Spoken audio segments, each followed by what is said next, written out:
Bien, hola, ¿qué tal? Bueno, en esta presentación vamos a hablar acerca de la isometría, ¿sí? Primero, como a modo general, vamos a tocar las generalidades de la isometría, qué es la isometría, qué significa, en qué consiste este tipo de contracción muscular, y después nos vamos a meter de lleno en cómo aplicar la isometría como método de entrenamiento de la fuerza, cómo usar este tipo de contracción para entrenar y mejorar la fuerza, tanto para acciones deportivas como para salud, y cualquier persona que quiera entrenar la fuerza puede sacar mucha ventaja y ganar un montón de fuerza usando este método de entrenamiento. Vamos a hablar de las generalidades, de los tipos de ejercicios isométricos, cómo programarlos, qué adaptaciones producen, entre otras cosas que vamos a ir tratando en esta presentación. Pero bueno, a modo de inicio, ¿sí? La pregunta inicial, ¿qué es la isometría? Eh, Estudiando la palabra tiene un prefijo que es iso, iso significa igual, y la palabra métrico significa medida. Entonces, si desglosamos la palabra isométrico significa que algo es de igual medida, ¿sí? Llevado al mundo de la anatomía, al mundo del cuerpo humano y al mundo de lo muscular y de las acciones musculares y de los tipos de contracciones, podemos definir a la isometría como un tipo de contracción muscular que tiene la particularidad de que cuando se produce, el ángulo articular en donde se produce la fuerza se mantiene estático, es decir, no hay movimiento articular durante la contracción, cosa que es una particularidad y es diferente comparándolo con los otros dos tipos de contracciones que existen, que son la contracción concéntrica, en la que la carga externa es vencida por la fuerza muscular, y la contracción excéntrica, en donde la carga externa vence a la fuerza muscular. Cuando ocurre una contracción concéntrica, los músculos se acortan; cuando ocurre una contracción excéntrica, los músculos se alargan. Vamos a ver qué es lo que pasa en detalle con las fibras musculares y los tendones cuando se produce una contracción isométrica. Pero a modo de inicio podemos definir que la contracción isométrica es aquella contracción en la que el ángulo articular no se modifica, se mantiene estático. ¿Por qué se produce eso? Porque ocurre una relación igual, simétrica, entre la fuerza que estoy ejerciendo muscularmente y la carga externa, ¿no? Martínez lo define como la tensión que se desarrolla dentro del músculo es igual a la carga externa impuesta, ¿no? Como para verlo de forma visual.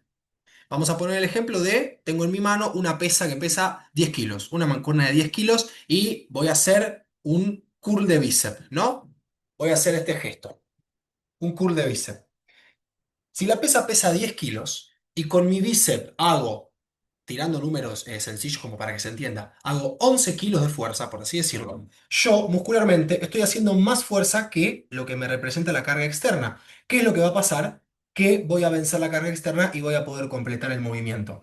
¿Qué es lo que pasa si la mancuerna pesa 10 kilos, pero yo con mi bíceps no llego a hacer 10 kilos de fuerza? Me quedo en 8, me quedo en 9. Lo que va a pasar es que la carga externa va a ser mayor que la fuerza muscular que voy a estar ejerciendo. Entonces, la pesa me va a vencer, porque la carga externa es mayor que la tensión que estoy desarrollando con el músculo. Ahora, si la carga externa, la pesa, son 10 kilos, y con el bíceps hago 10 kilos de fuerza, ni venzo la carga, ni la carga me vence. Entonces lo que ocurre es que se mantiene un ángulo articular estático mientras mantengo la tensión muscular. Ese es el momento en el que estoy realizando una contracción isométrica. Algunos ejemplos que vamos a ver en las imágenes: las clásicas planchas, ¿no? En este caso, principalmente, ¿no? La zona de la cadera y del centro de masa del cuerpo va a tender a ser vencido por la gravedad. La fuerza de la gravedad va a tender a llevar la cadera hacia el suelo, y mediante una fuerza isométrica, el sujeto, en este caso esta chica, mantiene la cadera elevada en plancha, pero para mantener esa cadera elevada tiene que hacer una fuerza igual que la que la gravedad le contrapone. Si la chica hiciera más fuerza, la cadera iría hacia arriba. Si la chica hace menos fuerza, la cadera iría hacia abajo. Como hace la misma fuerza, se mantiene de forma estática en esa posición. Lo mismo ocurre en una sentadilla isométrica. Si esta mujer hiciera más fuerza que la fuerza de la gravedad, completaría la sentadilla y llegaría a pararse. Si hiciera menos fuerza, caería al suelo. como hace la misma, se mantiene igual. Y en este caso, lo que estamos viendo acá es un muchacho, podemos ver ahí una barra trabada con un rack. El muchacho tiene la intención de mover esa barra, empujando hacia arriba. No la puede mover porque la barra está trabada, pero su intención es la de vencer esa resistencia, pero no puede hacerlo. Entonces ahí también se estaría produciendo una contracción isométrica que vamos a ver más adelante, que esta situación es diferente a estas dos situaciones. Pero después vamos a entrar bien en detalle. Aclaro, antes de seguir con esta presentación, que toda la bibliografía que usé para armar esta presentación, así como las imágenes o los videos que pude haber extraído y que no me pertenecen, están explícitamente citados durante la presentación en cada una de las partes y al final va a haber una lista de bibliografía donde cada uno va a poder profundizar y ir directamente a la fuente de la que yo obtuve la información para armar esta presentación. Bien, y se plantea la siguiente pregunta, ¿no? El ángulo articular se mantiene constante, se mantiene estático, no hay modificación del ángulo articular. Ahora, que no se modifique el ángulo articular, ¿significa que no hay movimiento? Entonces, la segunda pregunta sería, ¿isometría es lo mismo que decir sin movimiento? Bueno, quizás, como fue mi caso y quizás a otros les haya pasado durante su formación, a mí personalmente me explicaron que cuando ocurre una contracción isométrica no hay movimiento, es decir, que el músculo hace fuerza sin moverse.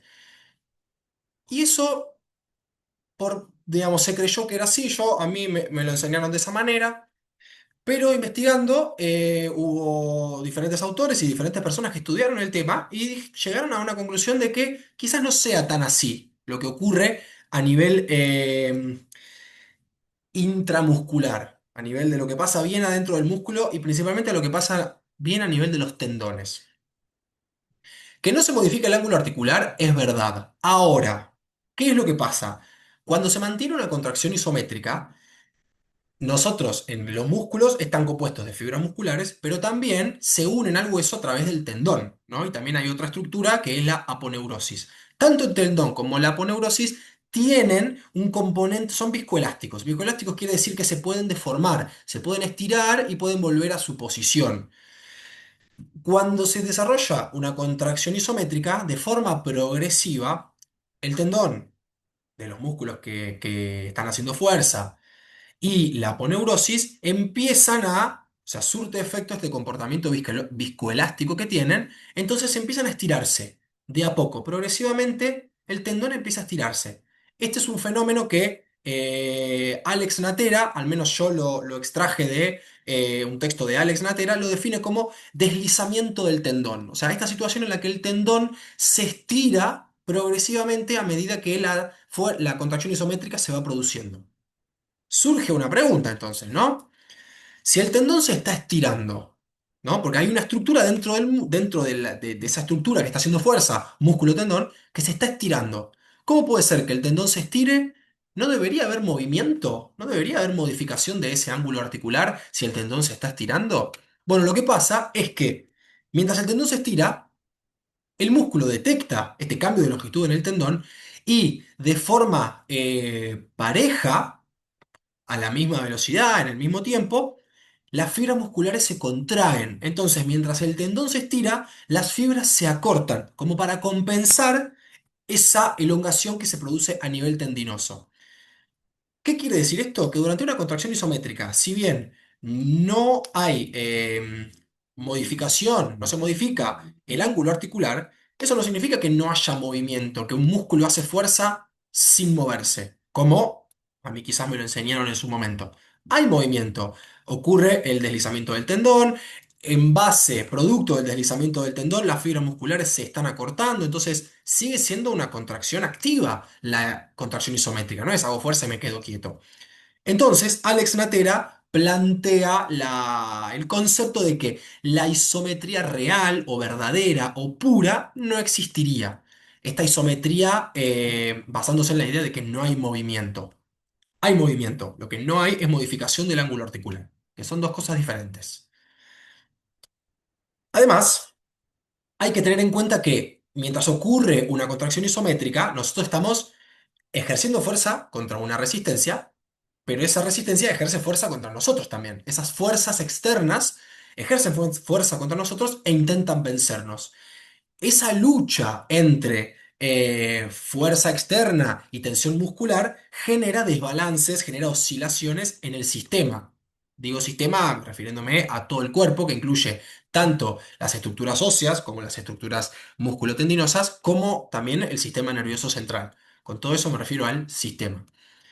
Esas oscilaciones y desbalances generan modificaciones, generan perturbaciones que tienen que ser contrarrestadas por el sistema para no verse superadas por esas fuerzas externas. Ahí es donde empieza a participar mucho el sistema nervioso central, que está constantemente haciendo ajustes ante esas fuerzas externas que producen oscilaciones y desbalances que nos quieren vencer.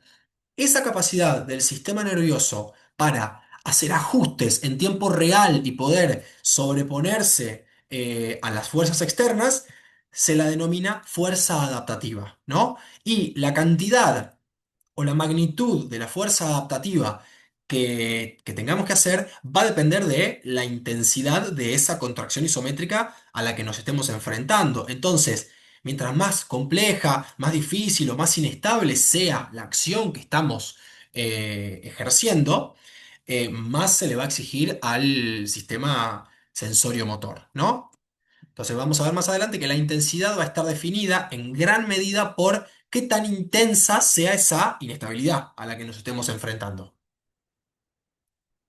Y nos metemos de lleno a la isometría como método de entrenamiento, ¿sí? A partir de ahora la vamos a abreviar como IST, según las siglas en inglés, que significa en inglés Isometric Strength Training o entrenamiento isométrico de la fuerza, entrenamiento de fuerza isométrico. Básicamente es cómo usamos este tipo de contracción para entrenar la fuerza, qué adaptaciones nos traen, qué beneficios, cuáles son los pros, cuáles son las contras, lo vamos a ver en detalle. Y partimos desde los tipos de isométricos, ¿no? Tipos de ejercicios isométricos. No es lo mismo sostener una pesa que empujar una barra que está trabada, por ejemplo. Las acciones musculares, por ende, las adaptaciones van a ser diferentes. Podemos definir entonces tres tipos de ejercicios isométricos. Los primeros son los isométricos de sostener, ¿sí? A partir de ahora los vamos a denominar IMA. De esta manera, IMA, ya vamos a ver más adelante, las siglas en inglés significa Holding Isometric Muscle Action o acción isométrica muscular de sostener. También en la bibliografía se lo denomina Yielding o IsoHold. Nosotros en esta presentación lo vamos a llamar IMA. Los isométricos de sostener. El segundo tipo de isométricos son los isométricos de superar. Los vamos a definir como PIMA, que significa Pushing Isometric Muscle Action, acción isométrica muscular de empujar o de superar. También se lo denomina Overcoming o Isopush, los isométricos de superar.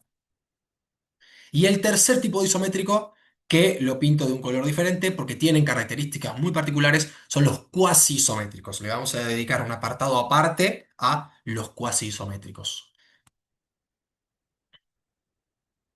Bien, a grandes rasgos, ¿qué adaptaciones se genera con el entrenamiento isométrico? ¿Sí? Acá en este momento no voy a hacer diferenciación entre qué producen los IMA, qué producen los PIMA o los cuasi isométricos, lo vamos a ver más adelante. Ahora, a modo general, podemos definir tres áreas, por así decirlo, de adaptaciones, que son, por un lado, las adaptaciones del tipo neural, las adaptaciones del tipo estructural y las adaptaciones de tipo metabólica. Y acá se detallan un poquito más. Estas son algunas, ¿sí? Si uno entra en detalle, hay un montón de adaptaciones que se producen, pero a grandes rasgos podemos definir que las principales adaptaciones del tipo neural van a ser el reclutamiento de unidades motoras, la tasa de disparo, la tasa de desarrollo de la fuerza o RFD, y la mejora de los niveles de fuerza máxima. Pasando a las adaptaciones estructurales, tenemos la hipertrofia. Se puede ganar hipertrofia con el entrenamiento isométrico. Yo particularmente no lo usaría con ese fin, pero que puede pasar, ocurre, el cuerpo se puede adaptar de esa manera.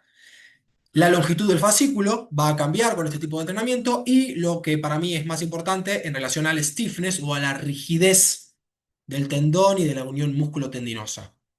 Y dentro de lo que son las adaptaciones metabólicas tenemos la tolerancia a los metabolitos, la eliminación de los metabolitos y la eficiencia energética. Todo esto lo vamos a ver de forma más profundizada en las diapositivas que vienen. Y partamos de esta idea importante, ¿sí? El IST o el entrenamiento de fuerza isométrico puede llegar a ser más efectivo para el rendimiento deportivo.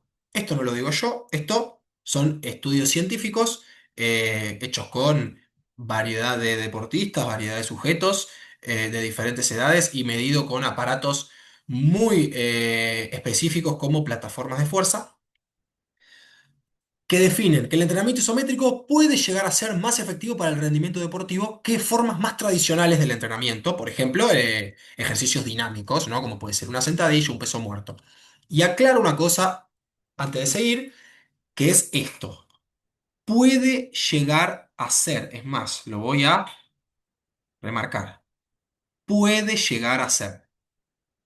No estoy queriendo decir para nada con esto que el entrenamiento isométrico venga a reemplazar ningún otro método de entrenamiento. Yo soy recontra pro de hacer sentadilla dinámica, peso muerto dinámico, derivados del levantamiento olímpico, recontra. Yo lo hago, con mis deportistas lo hago, pero también no dejo de ver que hay estudios que demuestran el enorme potencial que tiene el entrenamiento isométrico para mejorar los niveles de fuerza máxima, los niveles de tasa de desarrollo de la fuerza, cuestiones muy implicadas al mundo del rendimiento deportivo, ¿no? ¿Por qué?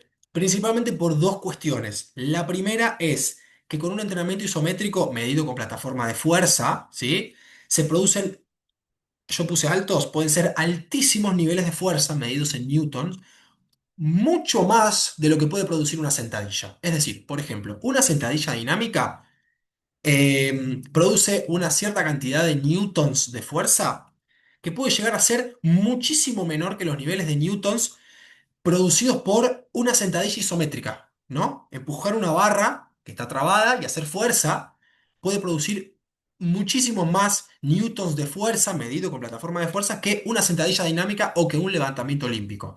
Repito, no estoy viniendo a decir que el entrenamiento isométrico viene a reemplazar nada, solamente es tener una herramienta más dentro de nuestra caja de herramientas como entrenadores o como preparadores físicos y tener en cuenta que un ejercicio isométrico uno puede aplicar enormes niveles de fuerza medidos con newtons para el rendimiento deportivo, también para la salud, pero principalmente para el rendimiento deportivo, eso es primordial, porque uno quiere aplicar fuerza. Y otra cuestión fundamental que no hay que dejar de ver es que los ejercicios isométricos, la gran mayoría de veces, son seguros y son sencillos. Es decir, aprender técnicamente una sentadilla te puede llevar un tiempito, un tiempo de adaptación, un tiempo de aprendizaje. Un ejercicio isométrico, quizás diste dos indicaciones y el chico, la chica, el sujeto ya lo está haciendo y está aplicando altísimos niveles de fuerza desde el día uno. Además son seguros, son sencillos. Entonces, por esas dos ventajas es que puede llegar a ser en ciertas ocasiones, en ciertos contextos y usado con criterio, el entrenamiento isométrico más efectivo que el entrenamiento, que otras manifestaciones otros métodos del entrenamiento de la fuerza. Repito, no viene a reemplazar nada, viene a sumar. Es una cosa más para tener una herramienta más en la cajita de herramientas. Bien, ¿qué pasa a nivel fisiológico cuando un deportista o cualquier persona se somete a una contracción isométrica o algún ejercicio, ya sea del tipo de isométrico que sea, algún ejercicio isométrico? Nos vamos a meter en la fisiología del entrenamiento isométrico. Bien, lo más característico del entrenamiento isométrico es que produce algunas respuestas agudas, agudas quiere decir a corto plazo, por así decirlo, que son muy diferentes y muy particulares a lo que ocurre con otro tipo de contracciones. El punto central de lo que pasa a nivel fisiológico cuando hablamos de una contracción isométrica es que las contracciones isométricas, principalmente las contracciones de alta intensidad fuertes, producen oclusión muscular local. Y esto es un punto fundamental, que las contracciones isométricas producen oclusión muscular local, porque que ocurra ese fenómeno de la oclusión va a desencadenar toda una serie de cuestiones fisiológicas que hacen que este tipo de contracción sea totalmente particular a lo que puede ser una excéntrica o una concéntrica, ¿no? Con oclusión muscular local nos referimos a que mientras se produce la tensión, las fibras y los vasos sanguíneos del músculo que está trabajando se tapan, se cierran, se produce una tensión muy fuerte, entonces la sangre queda atrapada dentro del músculo, es decir, hay sangre que no puede salir del músculo, pero a su vez hay sangre que no puede entrar. Entonces, se produce una contracción isométrica, el músculo no deja salir sangre ni tampoco deja entrar sangre. Eso que parece algo banal y que no trae importancia es crucial para que se desencadenen todas las respuestas fisiológicas características de este tipo de contracción. Se podría hacer una charla específica sobre fisiología de las contracciones isométricas. Nosotros nos vamos a centrar principalmente en lo que pasa dentro de cuatro, por así decirlo, áreas fisiológicas. Hay cuatro áreas que se ven principalmente estimuladas por la oclusión muscular local, que son lo que ocurre con la presión arterial, lo que ocurre con la acumulación metabólica, la participación de los quimiorreceptores y de las catecolaminas cuando ocurre una contracción muscular isométrica que produce una oclusión muscular. Vamos a hablar de cada una de las cuatro. Presión arterial. ¿Qué pasa con la presión? Cuando se desarrolla una isometría fuerte, lo que ocurre es un aumento de la presión arterial. ¿Por qué pasa esto? Porque la presión arterial está, por así decirlo, matemáticamente la ecuación es presión arterial es igual a el gasto cardíaco y a la resistencia periférica.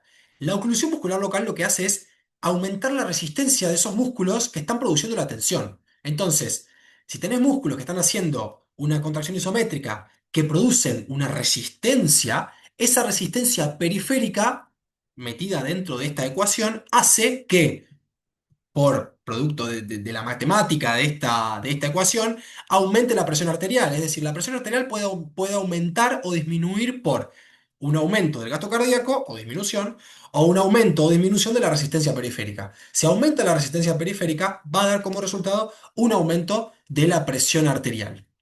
Una vez que aumenta la presión arterial, a nivel cardíaco se le empieza a exigir otras cosas al cuerpo, entonces el sistema cardiovascular tiene que hacerle frente a ese aumento de la resistencia periférica.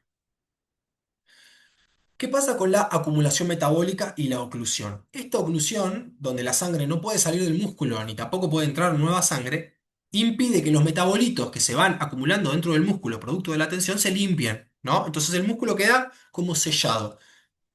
Pero dentro de ese músculo sellado empiezan a pasar cosas porque se está contrayendo, están ocurriendo cambios dentro de ese músculo que producen aumento de los metabolitos, iones de hidrógeno, lactato, etcétera.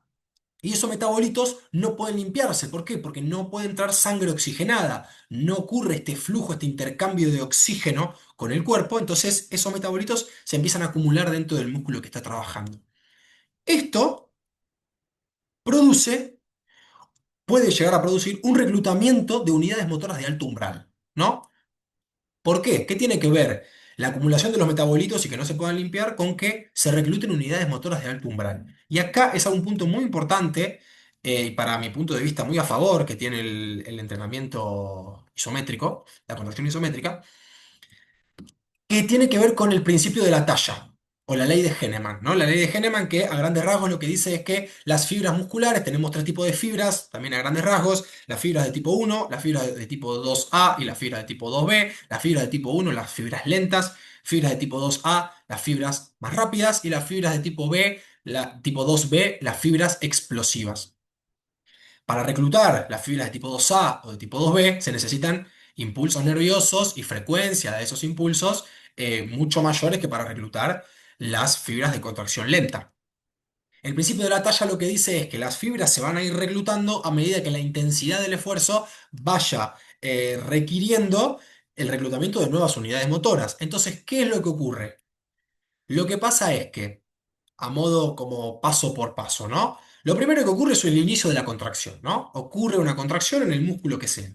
Esa contracción fuerte, que produce cierta oclusión, ya sea total o parcial, pero donde hay oclusión, empieza a producir una acumulación de metabolitos. Esa acumulación de metabolitos hace que las fibras lentas, que son las primeras que se recluten, se empiecen a fatigar. ¿Por qué? Porque no tienen oxígeno, porque esos metabolitos hacen que se acelere su nivel de fatiga, entonces se fatigan más rápido. Y como se fatigan más rápido, el cuerpo dice, epa, se me fatigaron las fibras lentas, tengo que empezar a estimularlas de arriba. Entonces se empieza a estimular primero las fibras rápidas y después las fibras explosivas, producto de lo que dijimos recién del principio de la talla. Entonces, se podría entender que ciertos tipos de ejercicios isométricos y de contracciones isométricas con cargas bajas o moderadas que producen cierta oclusión, no necesariamente total, pero cierta oclusión y que llevan un poquito más de tiempo, quizás una contracción de 20-30 segundos, podrían ser útiles también para estimular las fibras rápidas.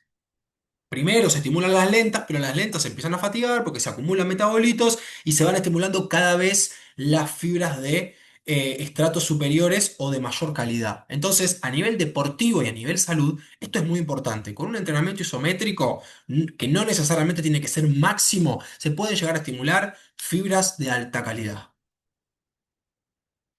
Después, ¿qué es lo que pasa a nivel de los quimiorreceptores? Los quimiorreceptores son sensores que tenemos en el cuerpo, en todo el cuerpo, inclusive en los músculos, que lo que hacen, su función es detectar cambios químicos, mayor o menor presencia de oxígeno, mayor o menor presencia de dióxido de carbono, cómo está, acá no aparece, lo voy a mostrar, pero cómo está el nivel de acidez en el cuerpo o en el músculo. Bueno, todos esos cambios los detectan los quimiorreceptores. Cualquier cambio que se detecta es avisado al cerebro, ¿no? Entonces, che, tenemos poco oxígeno, se le avisa al cerebro, está faltando oxígeno porque nos están exigiendo a nivel cardiovascular, por poner un ejemplo, cerebro, ¿qué hacemos? El cerebro lo que hace es aumentar la respiración para que entre más oxígeno al cuerpo. Un ejemplo explicado así nomás, ¿no? Pero lo que hacen los quimiorreceptores es avisarle al cerebro sobre los cambios químicos que están ocurriendo en el cuerpo. ¿Qué pasa cuando se produce una isometría fuerte, que produce una buena oclusión muscular, casi total o total? Ocurre toda una cadena de eventos en donde tienen participación los quimiorreceptores, ¿no? Lo primero que ocurre es la contracción muscular, la isometría fuerte, que produce mucha oclusión, que produce falta de oxígeno porque la sangre no puede ni entrar ni salir del músculo y produce acumulación de metabolitos, lo que hablamos hasta recién. Esa acumulación de metabolitos, entre ellos hidrógeno o lactato, lo que hace es volver al músculo cada vez más ácido, ¿no? Entonces el músculo se vuelve, el ecosistema del músculo se pone muy ácido. Lo que hace es bajar su nivel de pH, baja el nivel de pH muscular. Acá es donde empiezan a participar los quimiorreceptores, que detectan ese cambio en el pH y ¿qué hacen? Le mandan señales al cerebro. Che, cerebro, este músculo está muy ácido, ¿no? Este músculo le falta oxígeno, tiene muchos metabolitos. El cerebro que hace entonces manda la señal para, bueno, vamos a solucionar este problema. ¿Cómo lo hacemos? Si hace falta oxígeno, ¿qué hay que hacer? Respirar más. Entonces el cerebro lo que hace es aumentar la frecuencia respiratoria. Pero hay un tema, que se está produciendo la oclusión. Entonces, por más que la sangre del cuerpo esté cada vez más oxigenada, esa sangre no puede entrar al músculo que necesita de ese oxígeno. Entonces se empieza a acumular ese oxígeno dentro del cuerpo. Para que entre oxígeno en el intercambio gaseoso del cuerpo, lo que pasa es, el cuerpo ingresa oxígeno al cuerpo y el cuerpo expulsa dióxido de carbono. Entonces, mientras se aumenta la frecuencia respiratoria, más oxígeno entra al cuerpo y más dióxido de carbono sale. Entonces, esa salida de dióxido de carbono lo que hace es que todo el resto de la sangre del cuerpo, que no está pudiendo entrar al músculo, se llene de oxígeno, le falte dióxido de carbono y se vuelva muy alcalina. Entonces se entra dentro de un estado que se lo denomina alcalosis respiratoria. Entonces tenemos por un lado un músculo muy ácido y por el otro lado todo el resto del cuerpo y de la sangre muy alcalina. Entonces tenemos ahí un contraste. Cuando termina esa contracción muscular, cesa la tensión, los vasos sanguíneos se destapan, por así decirlo, la sangre llena de oxígeno que está en el cuerpo puede volver a entrar al músculo, pero también la sangre llena de metabolitos y de ácido que estaba en el músculo sale al cuerpo, sale de golpe, entonces ocurre una cascada de acidez en el cuerpo. Esta oleada de metabolitos lo que hace de un momento para el otro es volver a poner al cuerpo ácido. Entonces el cuerpo que no tenía casi dióxido de carbono, tenía mucho oxígeno y todos esos metabolitos acumulados, esos hidrógenos, ese lactato, entra de golpe a la sangre. Entonces un cuerpo que estaba muy alcalino de golpe empieza a volverse cada vez más ácido. todo ese dióxido de carbono nuevo que le entra al cuerpo tiene que ser expulsado. Entonces, ¿cuál es la otra señal que envían los quimiorreceptores al cerebro? Che, ahora hay un montón de metabolitos en todo el cuerpo. ¿Qué hace el cerebro para contrarrestarlo? Vuelve a aumentar la respiración para volver a estabilizar al pH. Entonces, empieza las oclusiones musculares, producto de una contracción isométrica muy intensa, van a producir toda una secuencia, toda una situación, o como dije antes, una cascada de eventos a nivel ácido, a nivel hidrógeno, a nivel ácido láctico, a nivel sangre, a nivel oxígeno, a nivel dióxido de carbono, que ponen al cuerpo en una situación de estoy ácido, estoy alcalino, estoy ácido, estoy alcalino. Muy difícil de mantener.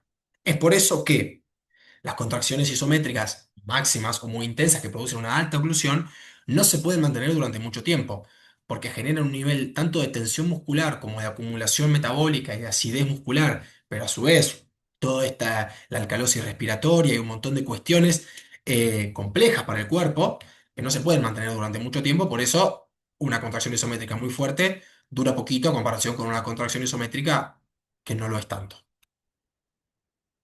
¿Y qué ocurre con las catecolaminas, no? Las catecolaminas son sustancias químicas que tienen una función muy importante, que es la de preparar al cuerpo para una situación de estrés, que puede ser una situación de lucha, se la define como de lucha o de huida, ¿no? Porque son, digamos, son unas respuestas que tenemos desde, desde tiempos de la evolución, es decir, las catecolaminas nos han ayudado como especie a enfrentarnos, a salir a cazar o a huir de depredadores o cualquier tipo de situación que en su momento nos permitieron evolucionar, ahora siguen estando presentes en nuestro sistema y se manifiestan, ¿no? No tenemos que, hoy en día no nos persigue un tigre que hace que se nos despierte la adrenalina, pero situaciones deportivas o situaciones de exigencia física o situaciones de estrés deportivo, sí lo que hacen es estimular y despertar que se segreguen estas catecolaminas en el cuerpo que nos preparan para la lucha o para la huida. Para la acción, nos preparan para la acción, sea del tipo que sea.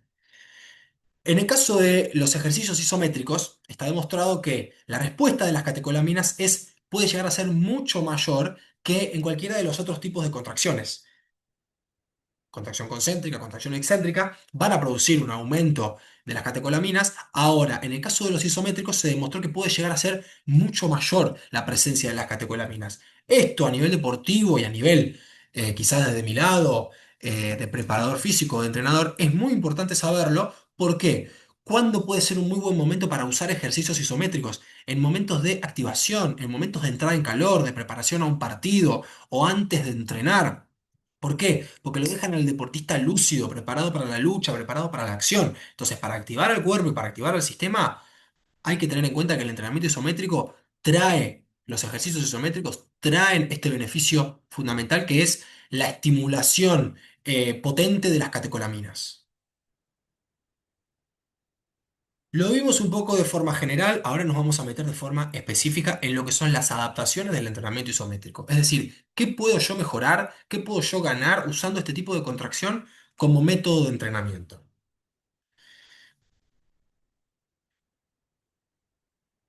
Bien, volvemos a la diapositiva que vimos anteriormente.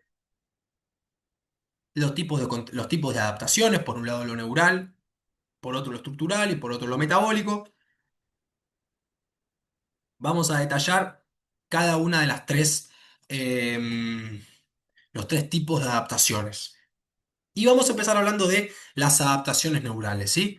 Hay varias, hay muchas, pero las principales para mí, las que son más importantes para que nos queden, son, por un lado, el reclutamiento de unidades motoras. Es decir, el entrenamiento isométrico, dependiendo de cómo se lo programe y qué tipo de ejercicios se elijan y todo, pero a grandes rasgos lo que podemos definir es que el entrenamiento isométrico puede traer muchas mejoras en lo que es el reclutamiento de unidades motoras, ¿sí?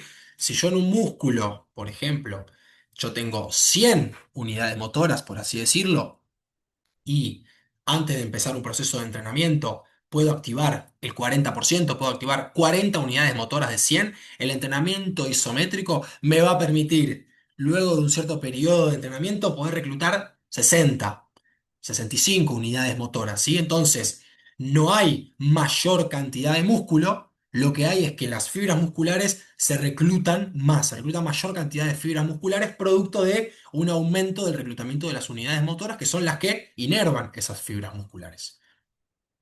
Después, un aumento en la tasa de disparo. ¿Esto qué quiere decir? A nivel neural, el cerebro tiene que enviar señales nerviosas para justamente reclutar estas unidades motoras, activar estas fibras musculares y que estas fibras musculares produzcan tensión. Mientras más velocidad, mientras más rápido se envíen esas señales nerviosas, no solo más unidades motoras se van a reclutar, sino que se van a reclutar durante más tiempo, van a estimularse durante más tiempo y se van a reclutar unidades motoras que requieren una estimulación mayor. Por ejemplo, las fibras rápidas necesitan una frecuencia, una tasa de disparo mayor que las fibras lentas. Las fibras explosivas necesitan una tasa de disparo mayor que las fibras de contracción rápida. Entonces, si mejora la tasa de disparo, voy a poder reclutar no solo mayor cantidad de fibras y de unidades motoras, sino de mejor calidad. Y con respecto al RFD o la tasa de desarrollo de la fuerza, es un poco una combinación de las dos adaptaciones que mencioné anteriormente. Si yo puedo reclutar mayor cantidad de unidades motoras, ¿no? Tenía un músculo que tenía 100 unidades motoras, antes reclutaba 40, ahora recluto 60.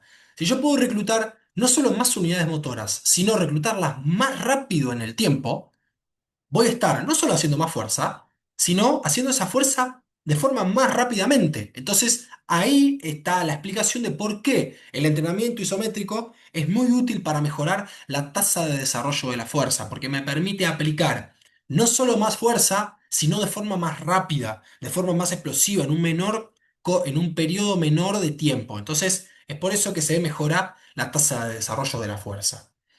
Y otras adaptaciones, a modo colación, podemos decir que también las agrego, no es que sean menos importantes, es que para mí a nivel rendimiento, quizás las primeras tres son las que más me llaman la atención.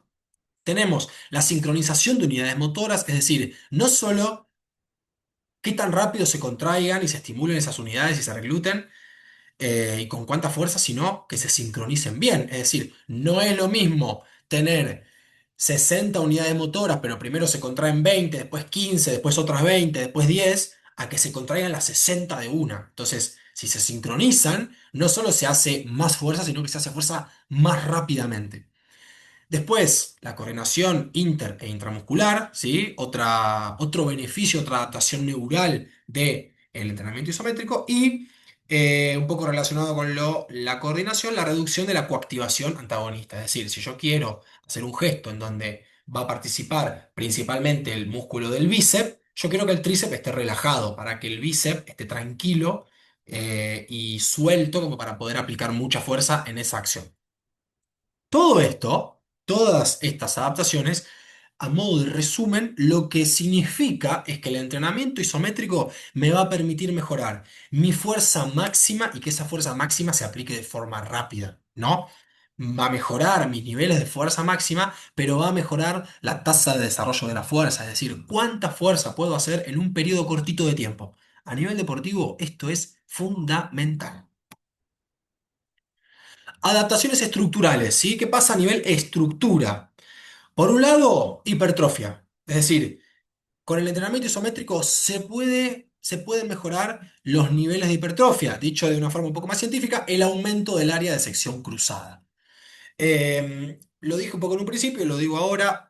Yo personalmente no usaría el entrenamiento isométrico con un objetivo de hipertrofia, pero sí no hay que dejar de ver que estudios han demostrado que el aumento progresivo de la intensidad y de la carga de los entrenamientos isométricos trae consigo también un aumento de la hipertrofia muscular. Entonces, está bueno ponerlo como uno de los tipos de adaptaciones estructurales que se pueden beneficiar con este tipo de entrenamiento. Y una que sí es importante para mí es la longitud del fascículo, ¿no? Una adaptación estructural del entrenamiento isométrico es que los fascículos progresivamente se van a ir haciendo más largos, es decir, se van a ir agregando sarcómeros en serie. Esto es muy importante también a nivel deportivo, no solo por una cuestión de rendimiento, sino por una cuestión de prevención. ¿Por qué?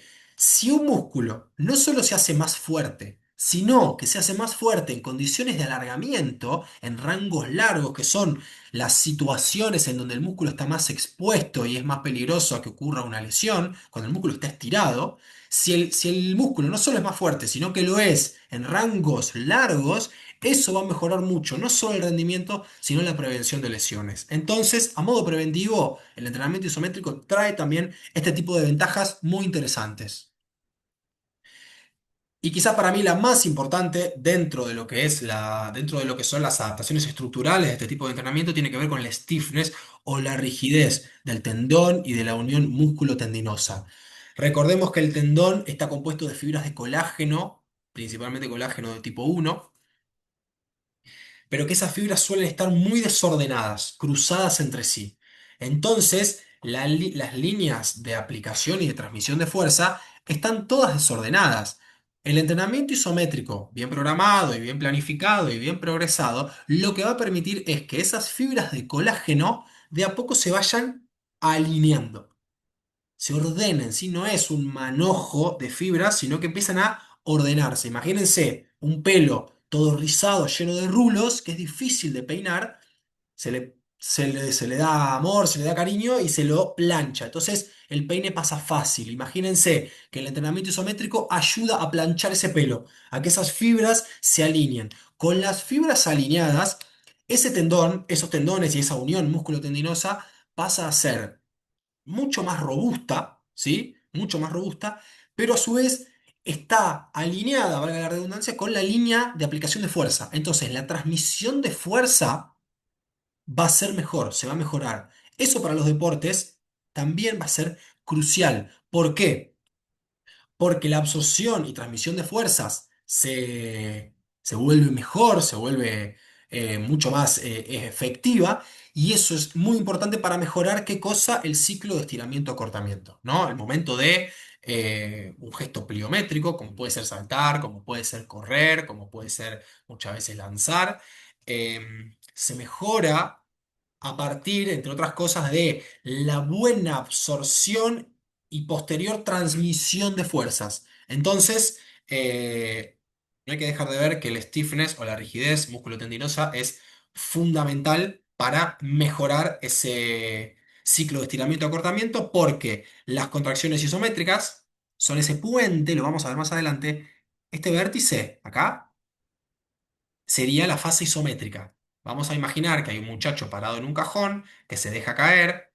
Al momento del contacto con el piso ocurre una contracción excéntrica para absorber esa fuerza, un brevísimo puente isométrico que va a ser justamente el puente para que después ocurra una contracción concéntrica y se produzca el salto.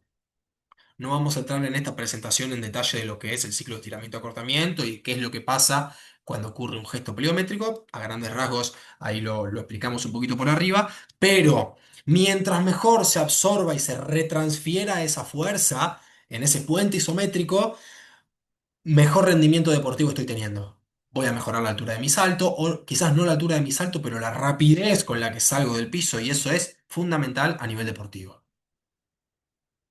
Y después tenemos las adaptaciones fisiológicas. Principalmente hay dos adaptaciones fisiológicas que son las más importantes, que tiene que ver con lo que hablamos anteriormente de la oclusión muscular, de la acumulación de metabolitos dentro del músculo, etc. Por un lado es la mejora de la eliminación de metabolitos.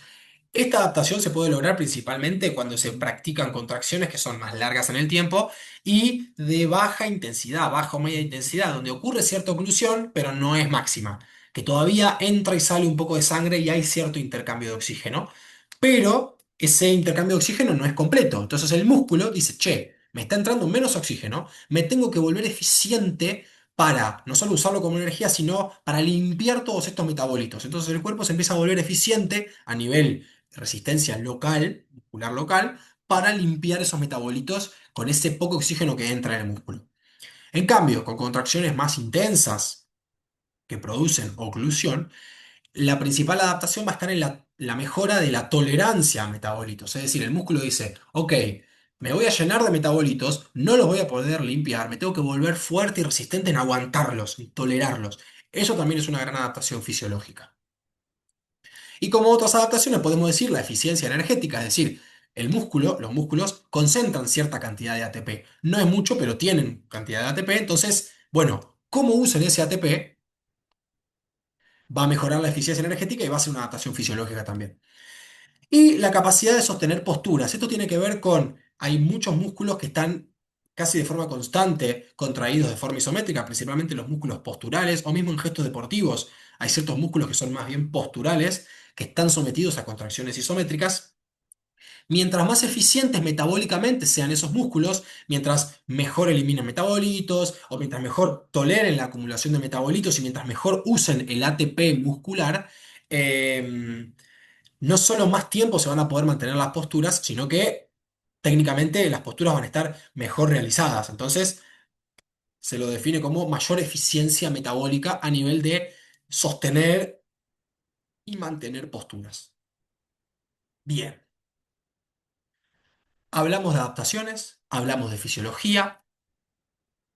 ¿Cómo programamos el entrenamiento isométrico? Y para programar el entrenamiento isométrico de forma inteligente, hay que tener en cuenta tres factores fundamentales, que son por un lado la especificidad articular, los ángulos críticos y la longitud muscular. Vamos a ver cada uno de ellos. ¿A qué nos referimos con especificidad articular? Y esto hay que tenerlo en cuenta y también es una característica muy particular de los entrenamientos y los ejercicios isométricos. Las adaptaciones que se van a producir mediante el entrenamiento isométrico van a ser casi exclusivas a los ángulos articulares en los que se está entrenando. ¿Sí? Eso hay que tenerlo en cuenta. En una sentadilla dinámica de bajar y subir, las adaptaciones van a ser más globales, ¿sí? Y van a abarcar una gran cantidad de ángulos. ¿Por qué? Porque la rodilla, por poner el ejemplo de la rodilla, pasa por un montón de ángulos. En el caso del entrenamiento isométrico, las adaptaciones se van a dar casi exclusivamente en el ángulo específico en donde se está realizando la contracción.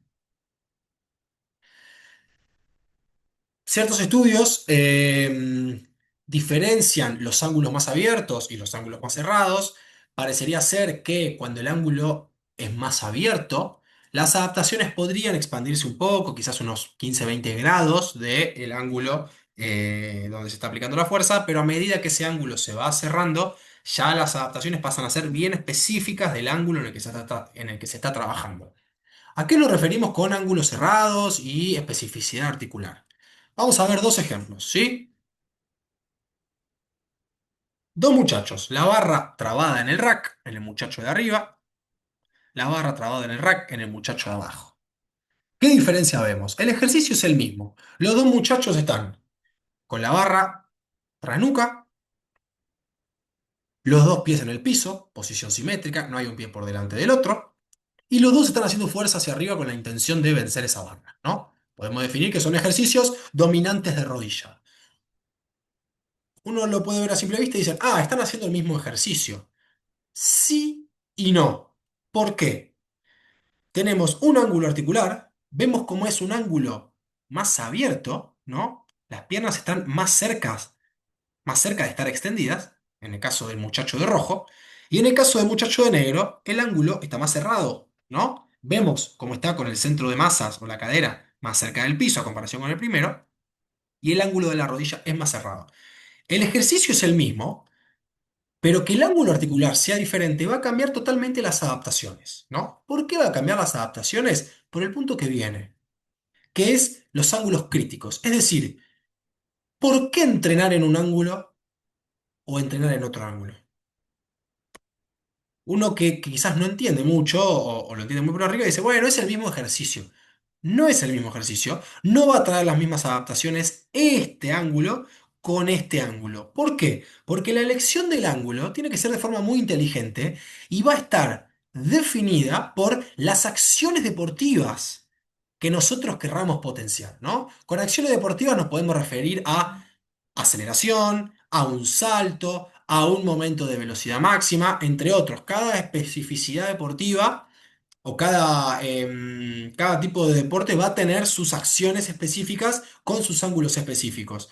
Esos son los ángulos que nosotros, como entrenadores, tenemos que tener en cuenta para elegir los ángulos específicos para entrenar con ejercicios isométricos. Esos ángulos van a mejorar el ciclo de estiramiento o acortamiento de ese ángulo en particular y se va a potenciar el puente entre la fase excéntrica y concéntrica, pero de ese ángulo en particular.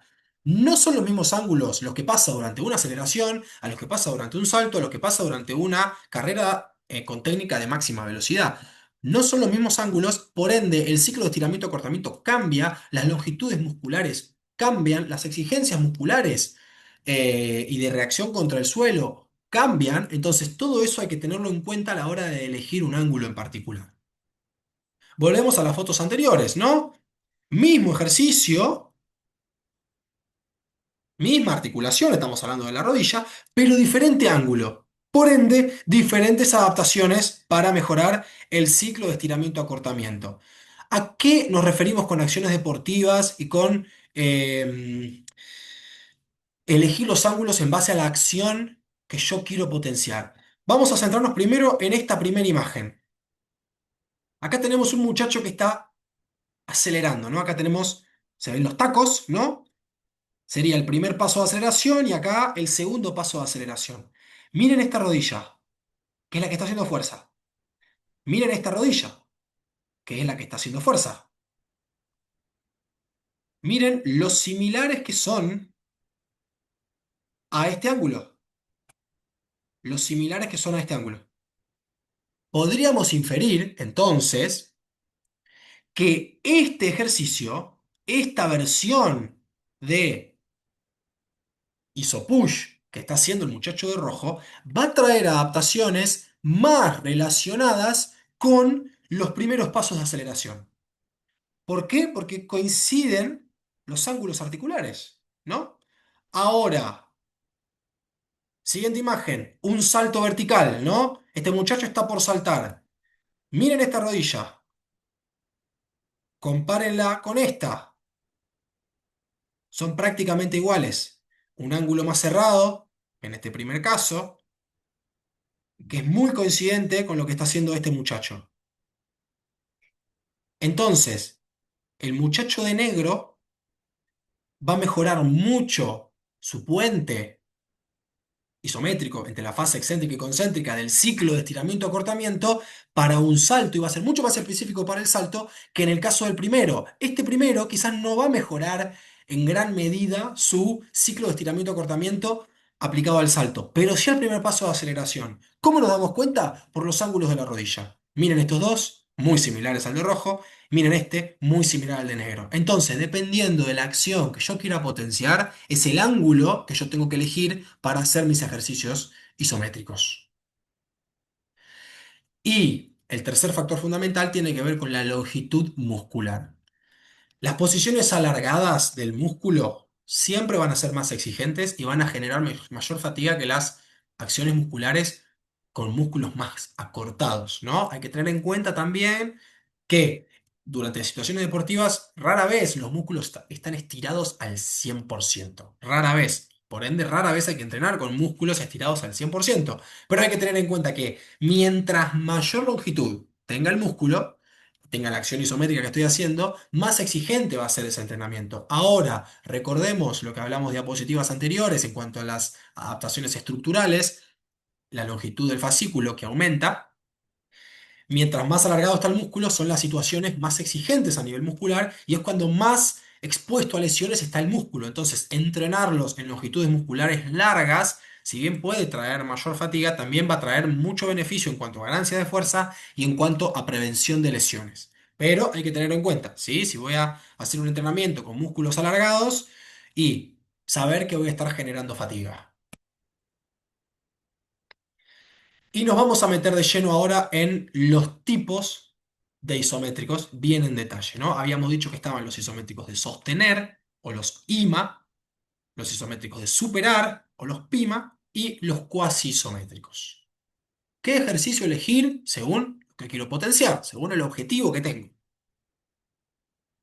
Vamos a empezar hablando de los IMA o Holding Isometric Muscle Action en inglés.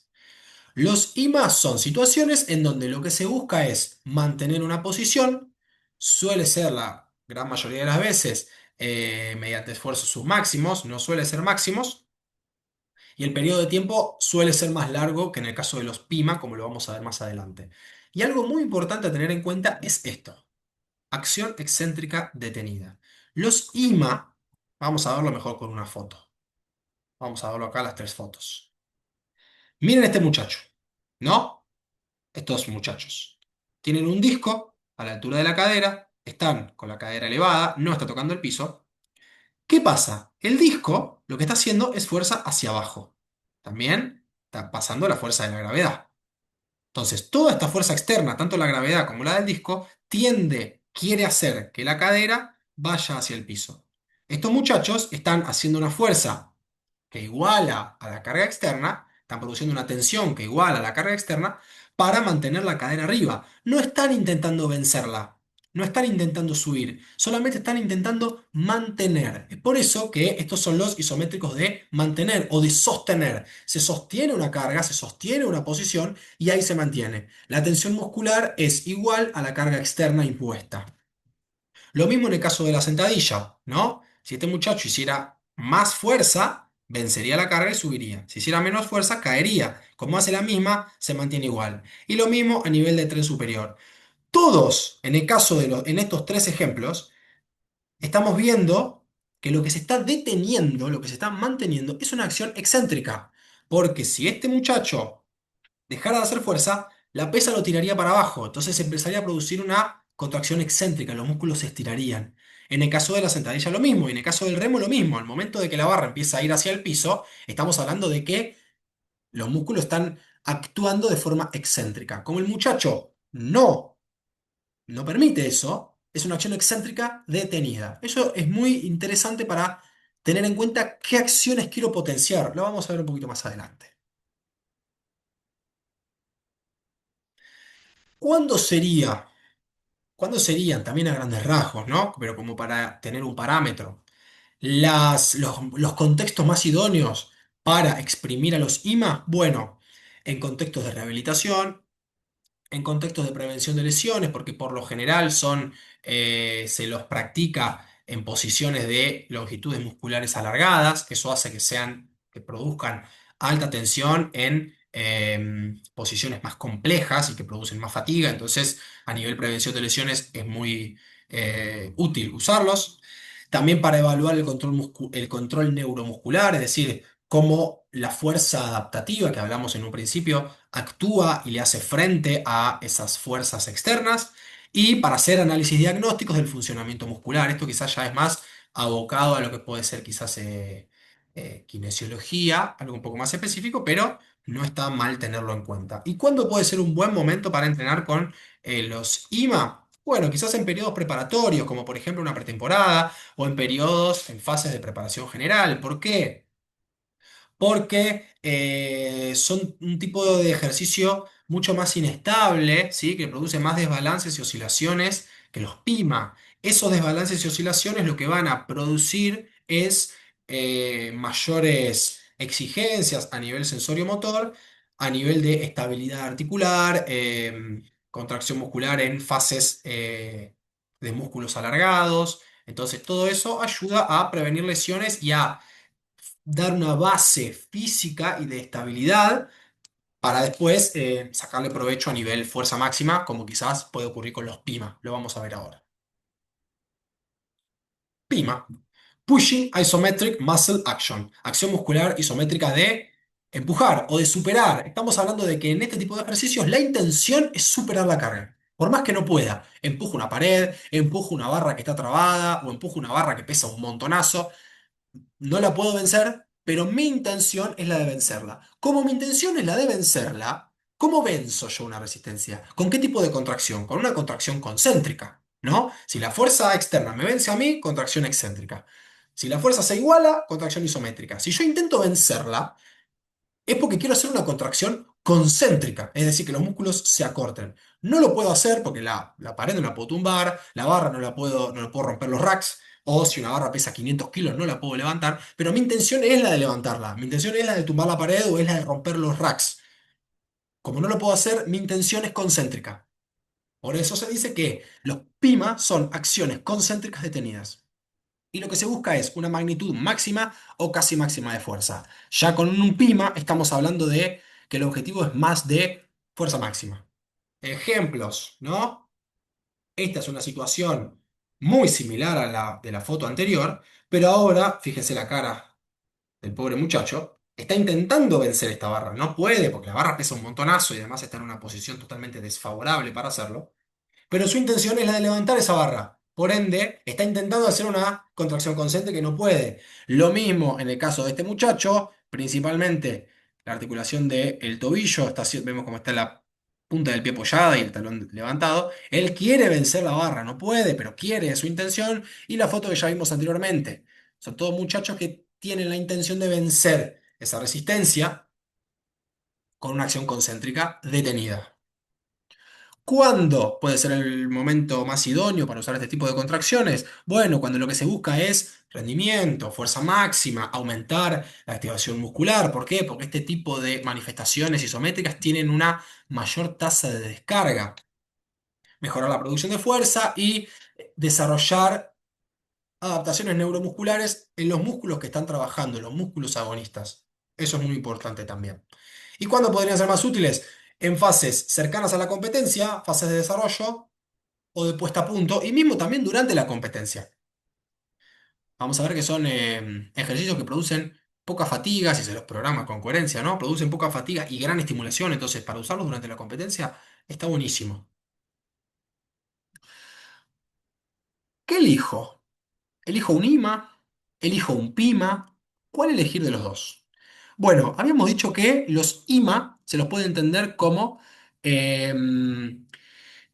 ejercicios excéntricos detenidos y los PIMA como ejercicios concéntricos detenidos. Entonces, una buena forma de elegir un tipo de isométricos, ya sea IMA o sea PIMA, y prescribirlo, puede ser en base a qué tipo de acción o qué tipo de movimiento es lo que yo quiero potenciar. Si yo voy a potenciar un movimiento que es esencialmente excéntrico, podría elegir un IMA. Si yo quiero potenciar un movimiento que sería esencialmente concéntrico, puedo elegir un PIMA.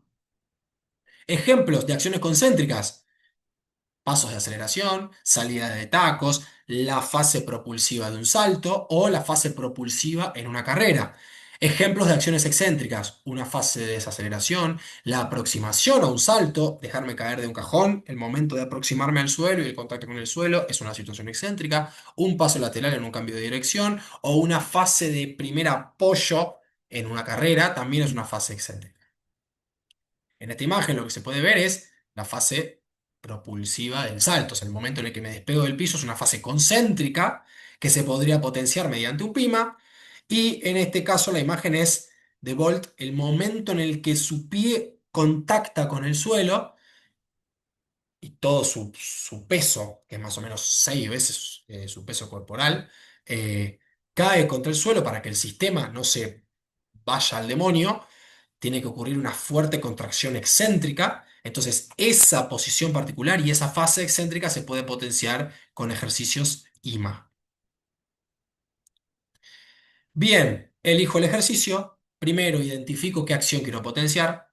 Elijo el tipo de isométrico que quiero hacer, que más se adapte y sea más acorde a la acción que quiero potenciar. Pero bueno, ¿a qué intensidad lo hago? ¿O a cuánta intensidad estoy haciendo estos ejercicios? ¿O voy a prescribir estos ejercicios? Bueno, para prescribir la intensidad de los PIMA se pueden utilizar principalmente dos maneras. La primera es según porcentaje de esfuerzo, porcentaje subjetivo del esfuerzo. Es como dice la palabra, es subjetivo y dentro del gimnasio o del entrenamiento se podría ver como algo como esto. Del 1 al 10, que la intensidad sea un 8. Entonces vos lo pones al chico en el rack, por poner un ejemplo, y le decís, escúchame, si la intensidad mínima es 1 y la intensidad máxima es 10, vos quedate en un 8. Es una forma, como para hacer más o menos un 80%, pero no deja de ser subjetivo. La otra manera más objetiva es según porcentaje de esfuerzo. ¿Cómo mido ese porcentaje de esfuerzo? Con una plataforma de fuerza principalmente, porque ¿cómo sé yo cuánta fuerza estoy aplicando? Es imposible si no tengo una plataforma de fuerza. Dicho en el gimnasio, se podría decir, si a vos te evalúan y tu 100% en este ejercicio son, por ejemplo, 4000 newtons, hace fuerza hasta llegar a los 3200, que sería un 80%. Como dijimos, para eso se necesita tecnología, una plataforma de fuerza que te mide en tiempo real cuánta fuerza, cuántos newtons de fuerza estás aplicando al piso. La realidad es que en la práctica uno no hace ni una cosa ni la otra. Los PIMA suelen hacerse al 100% de la intensidad, teniendo en cuenta también que, salvo contextos específicos de mucha motivación, de mucho descanso mental y de ganas y de intención del deportista de hacer su 100%, siempre hay un porcentaje de intensidad que el deportista se guarda. Por más que intente hacer su 100%, siempre va a haber un porcentaje de intensidad que se va a guardar. Entonces, muy difícilmente el deportista que esté haciendo fuerza, por más que vos no lo estés viendo con plataforma de fuerza, muy difícilmente esté haciendo su objetivo 100% en ese momento. Siempre va a ser un poquito menos. Por eso, prescribir el 100% de intensidad suele ser que hagan un 90% aproximadamente. A menos que se evalúe y se haga toda una instancia donde el deportista se sienta motivado para sacar su 100%. Acá tenemos un cuadrito, sí, esto está ahí extraído, esto no es mío, de dos tipos diferentes de PIMA, ¿no? Por un lado tenemos los High Intensity PIMA o los PIMA de alta intensidad y por el otro los RFD PIMA. Esto es muy importante diferenciarlo. ¿Por qué? En la primera opción, el objetivo es llegar al 100% de la intensidad. En las dos opciones, en realidad, el objetivo es llegar al 100% de intensidad. Pero, ¿qué es lo que va a cambiar? En el primero, lo único que importa es llegar a ese pico y mantenerlo una cierta cantidad de tiempo. Por eso decimos que el tiempo de la repetición dura entre 3 y 6 segundos, ¿no? O sea, si bien estamos hablando de segundos, poquito tiempo, compárenlo con el RFD PIMA, cuyo máximo es 2 segundos y hasta 0,5, medio segundo dura la contracción isométrica en un RFD PIMA. ¿Por qué? En el PIMA de alta intensidad o High Intensity PIMA, lo que se busca es justamente llegar a ese pico. La intención es progresiva, de menos a más, y si tuviésemos una plataforma de fuerza y viéramos un gráfico, se vería más o menos de esta forma. El sujeto empieza a hacer fuerza, aumenta, aumenta, aumenta, aumenta, llega a su pico al 100%, lo mantiene, lo mantiene, lo mantiene, hasta que en un momento cede la tensión. El objetivo del PIMA de alta intensidad, del High Intensity PIMA, es llegar al 100%. ¿En cuánto tiempo llegas al 100%? No me importa. A mí me importa que llegues a tu 100%. A diferencia del RFD PIMA, que el objetivo es aplicar la mayor cantidad de fuerza que puedas en el menor tiempo posible. El grafiquito se ve más o menos de esta manera. ¡Pum, pum! Imagínate, una contracción que dura medio segundo, o un segundo, o 2 segundos como mucho. ¿Cuán largo se puede hacer? Muy poquito. En la práctica se ve pum, pum, empujo, aflojo. Empujo, aflojo. ¿Estamos? Ahora, ese empuje tiene que ser, como dice acá, tiene que ser instantáneo. En este caso es progresivo. En el caso del RFD tiene que ser instantáneo, porque buscamos justamente la mayor cantidad de fuerza en el menor tiempo posible. Por eso, automáticamente tengo que hacer al taco la fuerza. ¿Y cómo definir la intensidad de los IMA? ¿No? Esto es un poco más complicado. Los IMA tienen sus particularidades. Por un lado, una forma es según el porcentaje de un RM del ejercicio dinámico. Por ejemplo, voy a hacer una sentadilla isométrica. Bueno, ¿cuánto es mi RM de sentadilla? 100 kilos, por poner un número redondo. 100 kilos. Ok, ese es mi 100% de sentadilla dinámica. Entonces, se lo considera como el 100% de el isométrico máximo o del IMA máximo, ¿no? O sea, 100 kilos de sentadilla son mi RM de sentadilla, bueno, 100 kilos también es mi IMA máximo para sentadilla. Esto no es lo más recomendado. ¿Por qué? La contracción isométrica, en una contracción isométrica, se puede aplicar mucha más fuerza, también es muy sujeto dependiente esto, pero se puede aplicar más fuerza que en una contracción concéntrica, ¿no? Se puede aplicar más fuerza. Entonces uno es más fuerte en una isométrica que en una concéntrica. Entonces ahí ya tenemos una relación desigual entre manifestaciones. Una sentadilla dinámica que está compuesta por una fase excéntrica y una concéntrica, la estamos comparando con una isométrica.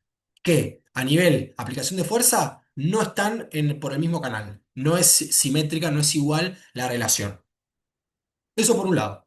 Segundo, todo ejercicio dinámico está condicionado por la fase de mayor desventaja mecánica, ¿no? O sea, la cadena se rompe por el eslabón más débil. ¿Cuál sería en el caso de la sentadilla el eslabón más débil? Por poner un ejemplo, el momento de mayor profundidad. Cuando estoy más abajo, es el momento de mayor desventaja mecánica. Entonces mi RM de sentadilla va a estar influenciado y definido por cuánto pueda levantar en ese momento de mayor desventaja mecánica. Ese va a ser mi verdadero RM, ¿no? Todos podemos levantar más kilos en una media sentadilla que en una sentadilla profunda. ¿Cuándo la intensidad de un IMA puede tener relación con el RM del dinámico? Cuando vos querés entrenar en ese ángulo de mayor desventaja mecánica.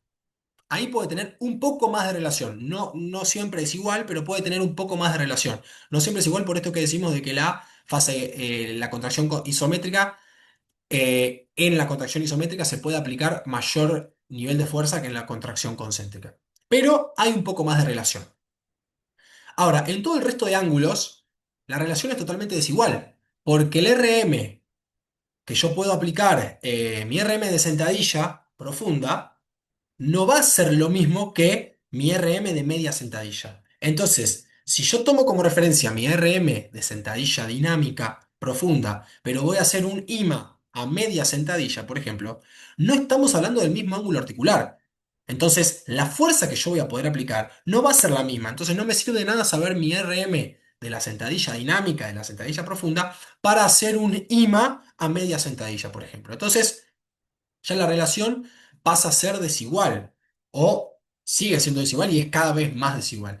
Bueno, podemos evaluar el RM de cada uno de los ángulos, sí, pero es totalmente impráctico evaluar tu RM en cada ángulo específico. Otra forma de hacerlo es según el porcentaje del PIMA máximo. Para esto también necesitamos tecnología para medir los niveles de fuerza, plataforma de fuerza. Pero si yo evalúo en un ángulo específico, ok, yo quiero entrenar a 135 grados de rodilla, por ejemplo, mi IMA máximo. ¿Cuál es mi 100%? Evaluar un PIMA máximo en ese ángulo específico de rodilla te va a dar un valor mucho más similar, mucho más parecido, porque estamos hablando del mismo tipo de contracción, de contracciones isométricas. Entonces, evaluar el PIMA en el ángulo con el que vos después vas a trabajar el IMA puede ser una herramienta útil como para tener un registro más objetivo para programar intensidades de entrenamiento. Ahora, hay un tema a tener en cuenta. Uno en un PIMA, si falla el PIMA no pasa nada. O sea, lo peor que puede pasar es que disminuyan los niveles de fuerza. Empiezo aplicando cierta cantidad de fuerza, empiezo a fallar y empiezo a aplicar cada vez menos fuerza porque me empiezo a fatigar. Eso en el caso del PIMA. Si falla un IMA, se te cae la barra encima, básicamente. No tenés nada que te sostenga la barra. Entonces, un IMA fallido es más complejo que un PIMA fallido. Un PIMA fallido, uno sigue haciendo el 100%. Bajan los niveles de newtons que estoy haciendo porque me empiezo a fatigar, pero yo sigo haciendo mi 100%. Un IMA fallido, te caes, te cargan la barra y te caes. Para llegar al PIMA máximo, quizás el sujeto, a mí, por ejemplo, me pongo de ejemplo a mí mismo. 135 grados de rodilla, me paro arriba de la plataforma de fuerza y hago fuerza. Mantengo, mantengo, mantengo, mantengo. Llegué a mi máximo, que son, por ejemplo, 100 kilos. Mi máximo en newtons pasado a kilos son 100 kilos. Ok, quizás yo llegué a esos 100 kilos, pero después de haber estado 3 segundos haciendo fuerza. Entonces empiezo a hacer fuerza y hago 50, 70, 80, 90, 100 kilos. Y ahí llegué a mi máximo. Ok, mi RM del PIMA son 100 kilos. Pero yo tardé, mi sistema tardó 3 segundos en llegar a esos 100 kilos. Si yo me cargo 100 kilos en la barra, me pongo en el ángulo y me caza la barra encima, no tengo 3 segundos para llegar a esos niveles de fuerza para contrarrestar la carga. Porque los kilos automáticamente se me caen encima. Entonces, la barra me aplasta automáticamente. Ahí tenemos dos opciones. O con compañeros te van soltando la barra progresivamente, entonces a vos te permiten aplicar esos 3 segundos de fuerza hasta llegar a tu máximo. U otra alternativa es considerar al 100% de Lima como más o menos el 80 o 85% del PIMA máximo. Entonces, es una herramienta de seguridad para que vos puedas realizar tu IMA estando solo y sin toda la infraestructura de tener compañeros que te suelten la barra, que uno te la suelta antes, otro te la suelta después. Bueno, mi PIMA máximo son 100 kilos. No va a ser ese mi IMA máximo. Mi IMA máximo van a ser 80 u 85. 80-85% como medida de seguridad. Bien, y así como tenemos tipos de PIMA, también tenemos tipos de IMA, Low Intensity, High Intensity y Ballistic IMA, ¿no? Vemos cómo cambian las intensidades, cuáles son las intenciones y qué es un IMA balístico, ¿no? Estamos hablando de un ejercicio con transferencia de carga de bipodal a unipodal. Un ejemplo puede ser un hip thrust a una pierna cambiando rápido de pie, lo que también se lo conoce como iso catch, como para tener ahí la tablita. Bien, ¿cómo influye la fatiga en cada uno de los tipos de isométricos? Un poco lo dijimos antes. Un pima que falla no te das cuenta, no se percibe a simple vista. Lo único que pasa es que se aplica menos fuerza contra el piso, pero uno no anda viendo la fuerza que se aplica contra el piso a menos que tengas una plataforma de fuerza. En el caso del IMA, un IMA que falla, lo que pasa es que el peso empieza a caer, empieza a ceder. Entonces el ejercicio deja de ser un ejercicio isométrico para convertirse en una acción excéntrica. Ciertos estudios, ciertos análisis definen que los PIMA pueden llegar a ser hasta el doble de resistentes que los IMA a intensidades relativas iguales, ¿no? ¿Por qué? Volvemos a las diapositivas anteriores donde hablamos de la fuerza adaptativa y estas oscilaciones y desbalances que producen los isométricos que requieren de ajustes del sistema sensorio-motor. En el caso de los IMA, estos van a ser más inestables, por ende van a producir más desbalances, más oscilaciones, por ende más exigencia al sistema sensorio-motor. Si producen más exigencia, generan más fatiga, y si son más fatigantes, se pueden mantener una menor cantidad de tiempo. Es por eso que en ciertos contextos los PIMA pueden llegar a ser hasta el doble de fatigantes, el doble de resistentes, perdón, que los IMA. También es músculo dependiente, hay músculos posturales que pueden mantenerse mucho tiempo en una tensión más del tipo IMA, mucho más que un PIMA, pero bueno, estamos hablando de cuestiones particulares. A modo general, podemos definir que los IMA pueden llegar a ser el doble de resistentes que los IMA. Y nos metemos en la última parte de esta presentación, que son los cuasi isométricos o la cuasi isometría. Un capítulo aparte porque es un tipo de contracción particular, es un tipo de acción isométrica particular, diferente a lo que son los PIMA y los IMA.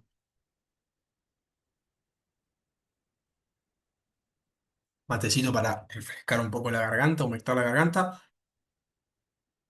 y seguir. ¿Qué es la cuasi-isometría? Consideraciones iniciales antes de meternos de lleno en ejercicios y adaptaciones, etcétera. Cuasi quiere decir casi algo, que algo sucede hasta cierto punto. Por ende, podemos entender a la cuasi-isometría como una isometría hasta cierto punto, ¿no? Ejercicios isométricos hasta cierto punto. ¿Qué significa que sean hasta cierto punto?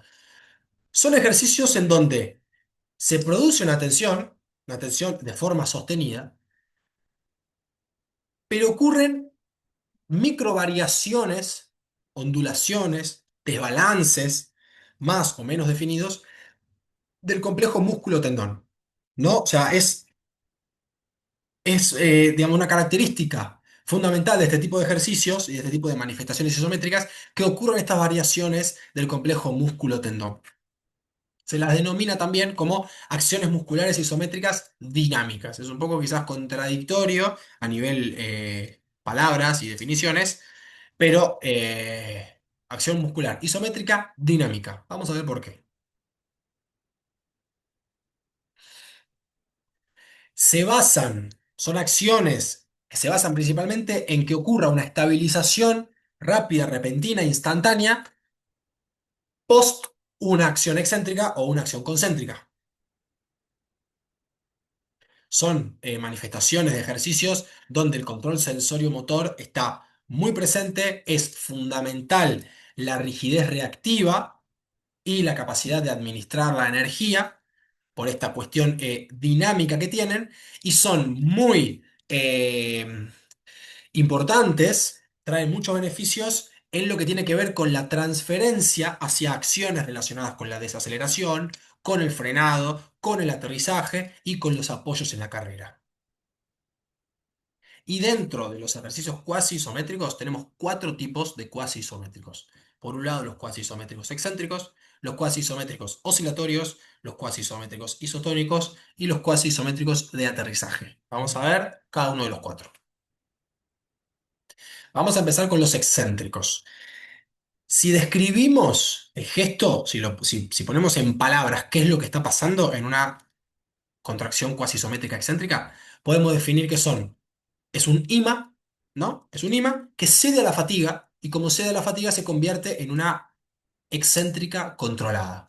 Una sentadilla en la que bajo, empieza siendo un ima, mantengo, mantengo, mantengo, después de cierto tiempo me fatigo, no puedo seguir manteniendo ese peso y progresivamente empiezo a ceder. No es que me dejo caer y tengo la intención de seguir manteniendo, pero no puedo porque estoy muy fatigado, entonces la barra cae. Se da una combinación entre en un momento isométrico y un momento excéntrico. Esa combinación lo que hace es aumentar considerablemente el tiempo bajo tensión, y algo muy importante, ese tiempo bajo tensión aumenta en longitudes musculares largas, que habíamos dicho que son las más exigentes, pero que también mejoran mucho los niveles de fuerza en esas porciones más complejas del músculo.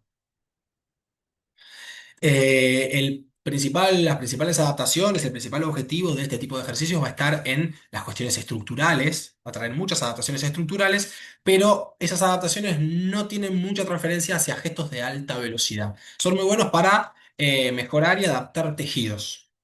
Y hay que tener en cuenta también, como profes, al momento de programarlo, saber que son ejercicios que generan mucha fatiga. Bien, vamos a ver un video de qué es un cuasisométrico excéntrico. Este video no es mío, acá está citado con el link correspondiente. Vamos a ver. El muchacho baja, vemos cómo baja, mantiene la posición y ahí se queda.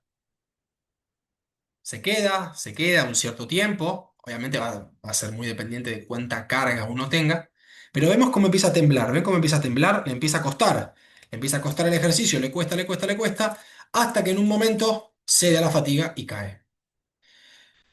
Quizás, ¿qué no comparto de este video? Que al momento de bajar, el muchacho se deja caer prácticamente, ¿no? Cede completamente y se deja caer. Para que sea un excéntrico, cuasi isométrico excéntrico bien definido, esa fase excéntrica debería estar controlada, es decir, caigo porque estoy fatigado, pero lo más controlado posible, no me dejo caer. Pero bueno, a modo de entenderlo visualmente, este video estuvo muy bueno. Algunas cuestiones para la programación de este tipo de ejercicios: cuántas series, a qué intensidad, cuánto dura la pausa, cuánto dura el total de la serie, cuál tiene que ser la intención, etcétera. Todo esto no es, no es de mi propiedad, todo esto está citado. ¿Y qué adaptaciones generan? Habíamos dicho que principalmente generaban adaptaciones de tipo estructural, músculo-tendinosas, morfotendinosas, y también tienen adaptaciones en cuanto a lo que es el control excéntrico, ¿no? Porque tienen una fase importante de contracción excéntrica. Entonces mejoran el control excéntrico en condiciones de fatiga. Eso es muy importante, porque tengo que controlar excéntricamente todo este peso que me está aplastando y vengo de una fatiga, porque vengo de una contracción isométrica larga. Como adaptaciones principales, ¿no? Tienen la estrellita, entonces las que tienen estrellita son las que yo considero adaptaciones principales. Y otro tipo de adaptaciones: aumenta la rigidez tendinosa, que va a mejorar también la transmisión de fuerza, la estructura del tendón, la tolerancia al tiempo bajo tensión, son series largas. Entonces, el tiempo bajo tensión es alto, entonces el cuerpo, el sistema se vuelve tolerante a los mayores tiempos bajo tensión y mejora el control excéntrico bajo fatiga, como habíamos dicho. Bien, cuasi isométricos oscilatorios, ¿no? Si nosotros viéramos y describiéramos con palabras este tipo de ejercicios, lo podemos definir como ejercicios de fuerza, movimientos rápidos alrededor de un punto específico. Esos grados tienen que ser, ese movimiento tiene que ser muy cortito, muy chiquitito, pocos grados de movimiento. Casi que no debería verse movimiento. Algo se ve, pero casi que no debería verse. Esto se da producto de una contracción y relajación muy rápida entre los músculos. Los músculos se contraen y se relajan de forma muy rápida porque los grados son muy cortitos. Ahora lo vamos a ver. Esto mejora la coordinación intermuscular e intramuscular también, mejora los mecanismos de contracción, relajación de los músculos y tiene principales efectos a nivel neural, como dijimos, a nivel coordinación y a nivel tasa de desarrollo de la fuerza, porque se tiene que aplicar mucha fuerza rápido y además no solo se aplica fuerza rápido, sino que se deja de aplicar fuerza rápido. Eso es muy importante. Y algo importante a tener en cuenta también es esto, que generan baja fatiga. Vamos a ver un videito acá. Vamos a prestar atención a la articulación de los tobillos, ¿no? Miren, tobillo elevado, no tocan el piso. Miren cómo se mueven. Bien cortitos. Bien, bien. Incluso podrían ser un poquito más cortos. Pero los grados de movimiento son muy cortitos. Eso sería un cuasi isométrico oscilatorio. ¿Cómo se planifica? No es lo mismo elegir cualquier ángulo y hacerlo. Lo primero es fijar un ángulo específico. ¿No? Tiene que ver con los ángulos críticos que hablamos anteriormente. ¿Qué ángulo voy a elegir? Tiene que ver con qué acción quiero potenciar, qué acción específica de mi deporte quiero potenciar. La amplitud vemos que es cortita, de 3 a 5 grados, casi que no hay movimiento visible. La intención tiene que ser rápida, pero también controlada, una rápida contracción-relajación. El ángulo se tiene que mantener lo más estable posible. La progresión es de una frecuencia baja, es decir, primero empiezo despacito y después le voy metiendo un poquito más rápido. Y empezando bilateralmente, es decir, por ejemplo, en el ejemplo del video, con los dos pies apoyados y subo y bajo, y después ya con uno solo y el otro en el aire. Eso sería como una progresión. Y como genera una buena activación neural, está muy bueno usarlos como entrada en calor o como activación, previo a ejercicios, previo a partidos, previo a entrenamientos. Y generan baja fatiga, por eso también está bueno meterlos dentro, tanto de la rutina como de una entrada en calor. Acá tenemos referencias de programación, ¿no? Ahí se las dejo por si alguno quisiera sacar una captura. ¿Y qué adaptaciones generan? Bueno, habíamos dicho principalmente adaptaciones a nivel neural. Aumenta la RFD, temprana, rápida. ¿Por qué? Porque los grados son cortitos, entonces tengo que aplicar mucha fuerza rápido, relajarme rápido, de 50 a 100 milisegundos. Y también lo que hablamos, la coordinación intra e intermuscular. Tengo que contraer rápido y relajar rápido y contraer rápido y relajar rápido. Eso genera una coordinación a nivel inter y a nivel intra muy importante. Y otras adaptaciones aumenta el steadiness o la capacidad de mantener una posición de forma estable, mejora el desreclutamiento, se habla mucho del reclutamiento, reclutamiento, reclutamiento, el desreclutamiento, qué tan rápido esas fibras se relajan, que tiene que ver con con la coordinación intramuscular e intermuscular, es muy importante, entonces también lo puse como una adaptación y tiene transferencias a tareas de control rápido, ¿sí? Son movimientos muy cortitos y rápidos, entonces todo lo que sea aplicar fuerza rápido se va a ver beneficiado con los cuasi isométricos oscilatorios. Cuasi isométricos isotónicos. Si describiéramos el ejercicio, lo podemos definir como un levantamiento dinámico, es decir, la combinación de un levantamiento dinámico, concéntrico, hago fuerza de forma concéntrica, con un PIMA máximo, ¿no?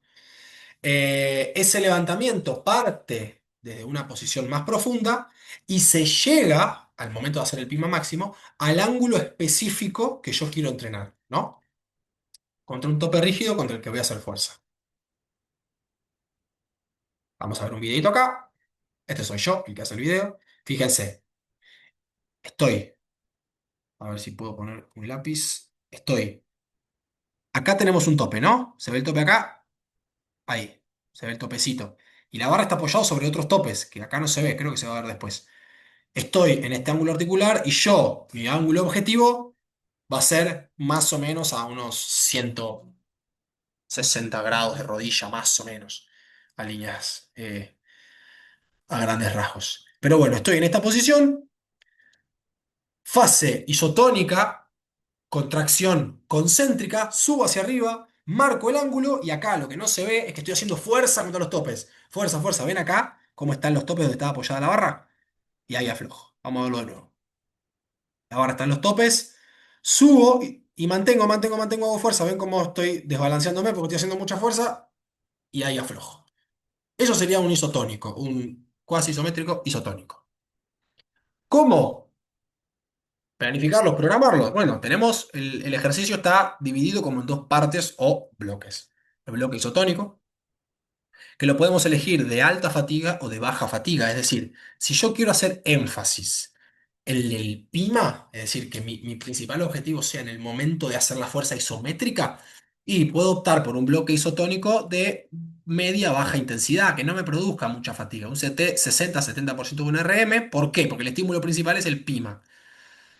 Dice IMA acá también porque se entiende que al momento de estar empujando la barra es una acción tanto de PIMA, de estar empujando la barra, como de IMA, porque la barra no te tiene que vencer, no se te tiene que caer encima.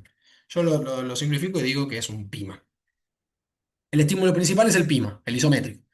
O podés optar por una opción de alta fatiga, 80-90% de tu RM. Acá tu objetivo va a estar en el bloque isotónico. Y el bloque isométrico puede ser también de baja fatiga, es decir, una o dos series de pocos segundos, o de alta fatiga, una serie larga de más segundos.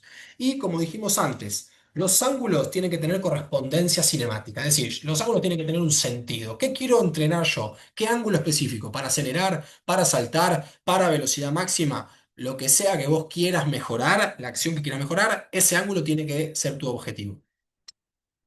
Y la fase dinámica o el bloque isotónico te coloca en el ángulo que vos querés laburar. No es que yo, ok, quiero laburar los 160 grados de rodilla, entonces empiezo con 160 y subo. No, vos al momento de subir tenés que trabarte en los 160. ¿Qué adaptaciones generan?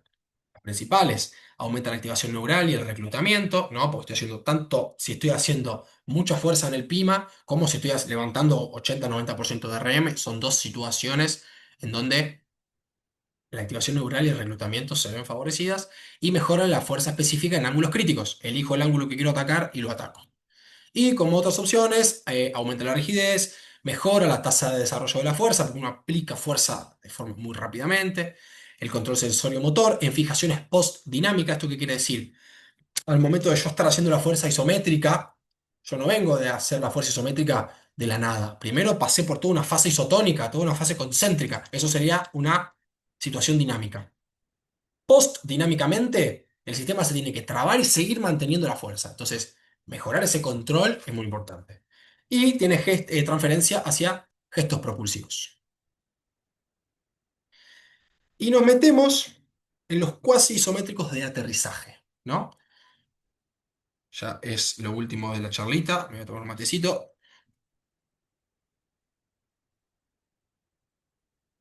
Bien, los cuasi isométricos de aterrizaje.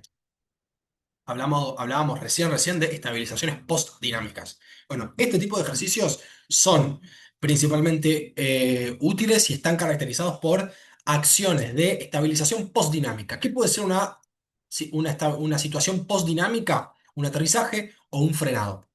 Lo que se busca es fijar un movimiento, frenar un movimiento fijando al sistema en un set point articular. ¿Qué es un set point? Lo vamos a ver ahora en un toquecito. Este tipo de ejercicio también se lo llama landing en inglés, que significa aterrizaje, ¿no? Nosotros tenemos los avioncitos. ¿Por qué aterrizaje? Porque se da en situaciones de el deportista cayendo de una superficie elevada, por ejemplo, un cajón.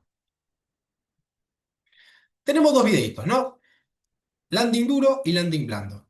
Vamos a ver primero el landing blando. Presten atención a las diferencias. Miren, landing blando, la primera caída. Este soy yo también. Me subo al cajón y me dejo caer. Esto es un landing blando, ¿no? Bien. Y acá tenemos un landing duro. Mismo ejercicio, misma altura, me dejo caer. Vamos a dar una vez más. Me subo al cajón, o a los steps, me dejo caer, tac, landing duro. ¿Cuál es la diferencia? Fíjense la deformación de este y la deformación de este. Hay mucha más deformación en el landing blando. O, dicho de otra manera, hay mucha más rigidez en el landing duro.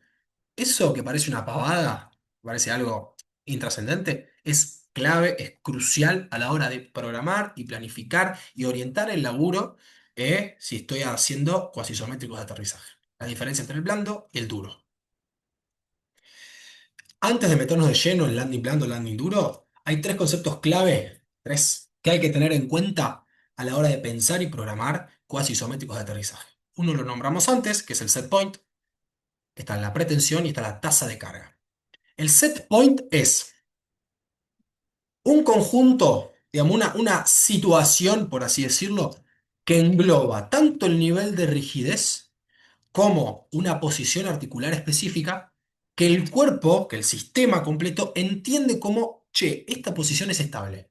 Esto es estable y a esta posición tengo que volver, ¿no? Su objetivo es ese, volver a esa posición después de una perturbación. Llámense perturbación a dejarse caer de un cajón. O sea, vos estás cayendo de un cajón y no estás estable. Al momento en el que tocas el suelo, tu cuerpo lo más rápido posible intenta volver a una posición que sea segura, que sea estable, ¿no? Esa fijación de esa posición es el set point. Mientras más rápido y más estable se produzca la llegada a ese punto, a ese set point, podemos entender que es menor el tiempo de estabilización y es mayor la rigidez funcional. Set point es ese ángulo articular, producto también de ese nivel de rigidez al que yo quiero volver lo antes posible al momento de una perturbación. Pretensión. ¿Qué significa pretensión? Pretensión tiene que ver con una, con que el cuerpo se anticipe, el sistema se anticipa a lo que va a pasar, ¿no? Esto ocurre no de forma consciente, ocurre en milisegundos, al momento de estar cayendo, el cuerpo está haciendo toda una serie de ajustes y análisis a nivel sensorial para prepararse para lo que va a venir. Ocurre, esto es importante, antes del contacto. Antes del contacto, el cuerpo está haciendo toda una serie de ajustes que lo que hacen es elevar la rigidez funcional con el objetivo de recibir esa carga con mínima deformación. ¿Por qué mínima deformación? Porque mientras más deformación haya, más inestable es esa caída, ¿no? Entonces, la idea es que uno tienda, también de forma progresiva, pero tienda a buscar landing más bien duros que son los que elevan esa rigidez funcional y tienen menos deformación articular. Mientras mayor deformación articular haya, más le va a tardar al sistema volver a ese set point, que es a donde quiere ir, que es esta. La situación, el momento, el lugar y el contexto estable es ese set point. Bueno, para llegar a ese set point, el cuerpo tiene que haberse tensionado previamente, haber ejecutado una pretensión para volver lo antes posible a ese set point específico. La pretensión forma parte del feed forward. Tenemos el feedback, ¿no? Que es como una devolución posterior a cuando pasa algo, pero después existe el feed forward, es qué pasa antes, qué ajustes hago antes de tocar el suelo. En ese momento de feed forward es donde entra en juego la pretensión. Y después tenemos la tasa de carga. La tasa de carga tiene que ver con la rapidez con la que aumenta la fuerza, esto en inglés significa ground reaction force, la fuerza de reacción contra el suelo, siempre que uno le aplica fuerza contra el suelo, el suelo se la devuelve. La rapidez con la que aumenta esa fuerza de reacción contra el suelo durante el impacto o durante el frenado o durante una caída vertical. Mientras más rápido suba esa curva medido con plataforma de fuerza, mientras más rápido suba esa curva, y si se ve de un gráfico, mientras más empinada sea esa curva, la tasa de carga va a ser mayor o menor. Si no es tan empinada, la tasa de carga es menor. Si es muy empinada y sube muy rápidamente, la tasa de carga va a ser mayor. Mientras más velocidad, mientras más rápido se incremente esa fuerza, mayor tasa de carga. ¿Qué tanta tasa de carga haya? Va a depender de si el landing es duro o el landing es blando. Podemos definir entonces que la tasa de carga es el parámetro principal para describir la intensidad real del estímulo. Es decir, cuánto me exigió este estímulo, la tasa de carga lo define. Y acá tenemos este grafiquito extraído de acá, que tenemos dos curvas, dos pendientes. Por un lado la verde y por el otro lado la roja, ¿no? Landing blando en color verde. Al momento de caer hay mayor deformación, recuerden el primer video, mayor deformación, es decir, flexiono más las rodillas, me dejo caer más contra el piso, amortiguo más esa carga. Esa mayor deformación produce una menor tasa de carga. Miren hasta dónde subió, cuál es el pico en esta curva. Una menor pendiente, miren, compárenlo con la roja, una menor pendiente, menor pico de fuerza, por ende, este aterrizaje fue de menor intensidad. En contra del landing duro, menor deformación, caí rígido y me quedé ahí, mayor tasa de carga, mayor pendiente, mayor pico de fuerza, miren la diferencia, por ende, un aterrizaje duro tiene una mayor intensidad que un aterrizaje blando. ¿Qué pasa a nivel acontecimientos, ¿no? Porque se van dando toda una serie de acontecimientos previos, durante y posteriores al momento del aterrizaje. Lo primero que pasa es el control feed forward, ¿no? Lo que hablamos de la pretensión, el brace, la activación de la zona media, la coactivación, los músculos se contraen antes del contacto con el suelo, ya empieza a haber contracción muscular. Lo vemos ahí al momento de empezar a caer, empezar a dejarme caer. Yo entro en esta situación de donde participa el control feed forward. El momento del contacto, este es el instante en el que toco el piso, ¿no? Y el momento del control feedback, lo que pasa después. Ya contacté en el piso, ¿qué es lo que pasa después? Y ocurren tres situaciones, tres respuestas, dos de las cuales son reflejas, sobre las que no tenemos control. Lo primero, mirá el tiempo, 20 a 40 milisegundos, es la nada misma. Entre los primeros 20 a 40 milisegundos se da el reflejo que se denomina el reflejo de latencia corta. Esto es una respuesta refleja espinal, inmediata. Espinal tiene que ver con que es de la médula espinal, no del cerebro, sino de la médula espinal que va todo por dentro de lo que sería la columna vertebral. Es decir, es bien cerquita de donde pasa todo y bien inmediata. Bien rápido, ya empiezo a hacer algún ajuste para volver a mi set point articular, que el cuerpo diga, che, hay que volver a esta posición que yo sé que es estable. De los 50 a los 100 milisegundos ocurre el reflejo de latencia larga. Es lo mismo, o sea, el mismo reflejo, pero ya entrados en esta cantidad de milisegundos empieza a aparecer el cerebro como protagonista, que empieza a hacer ajustes. A partir de los 100 milisegundos, la respuesta es voluntaria y la corrección pasa a ser consciente. Yo me equilibro, yo vuelvo a este set point articular y lo marco y lo defino. Toda esta serie de fases, lo que pasa al principio, en el medio y después, lo que aseguran, si se hace conscientemente, es que esa transición desde la fase excéntrica, acá, el momento del contacto, fase excéntrica, al momento isométrico, sea una transición eficiente. Se pierda la menor cantidad de energía y se estabilice el cuerpo de la forma más rápida y más estable, valga la redundancia, posible. ¿Cómo realizarlos?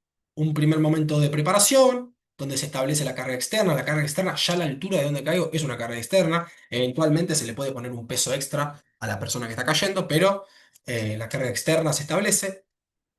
Elegir un ángulo objetivo o un set point, es decir, ese ángulo, por ejemplo, de rodilla en este caso, al que yo quiero llegar, tiene que estar definido. Quiero caer en este ángulo y definir este ángulo como set point articular. ¿Por qué? Porque después de este ángulo voy a volver a saltar, voy a acelerar, voy a cambiar la dirección. Tiene sentido elegir ese ángulo. Y antes de la caída, concientizar al deportista sobre la importancia de la pretensión justo antes del contacto, no que caiga todo flojito, sino que caiga activo y rígido. Eso hay que coachearlo, ¿no? Eso hay que hablarlo y verbalizarlo.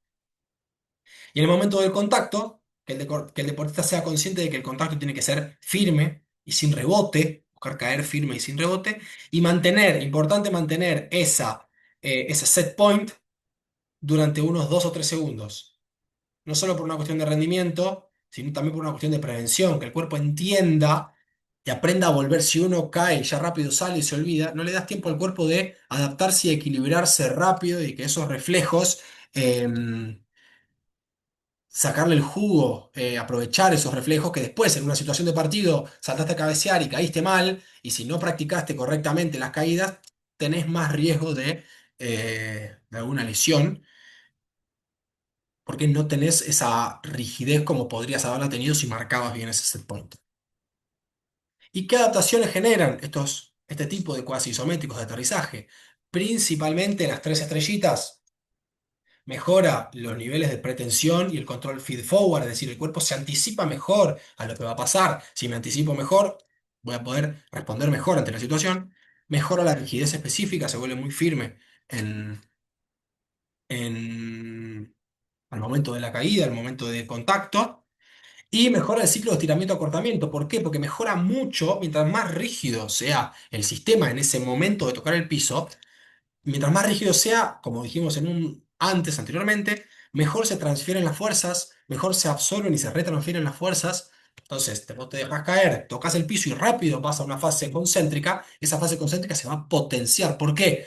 No porque sos más fuerte concéntricamente, sino porque mejoraste ese puente isométrico. Y eso es fundamental. Y como otras adaptaciones, mejor el control sensorio-motor, o sea, tenés que estabilizar lo que está cayendo de 40 centímetros, ¡pum! Tenés que estabilizar. El sistema sensorio-motor labura un montonazo. Y algo no menor es que este tipo de cuasi isométricos mejora las caídas como medio preventivo. Es decir, hay muchos deportes donde hay un montón de caídas, ¿no? En el caso del fútbol, en el caso del vóley, en el caso del rugby, se dan un montón de situaciones de caídas que un cuerpo prevenido y un cuerpo que puede volver rápidamente y de forma rígida a un set point articular específico con una buena pretensión, está más prevenido de lesiones que tienen que ver con esas situaciones de una caída o de un frenado. Y acá, bueno, dejo toda la bibliografía que usé para esta presentación. Esta bibliografía va a estar toda en la descripción del video. Agradezco mucho si llegaste hasta esta instancia. Si te sirvió, hacémelo saber en los comentarios. Y bueno, les mando un fuerte abrazo.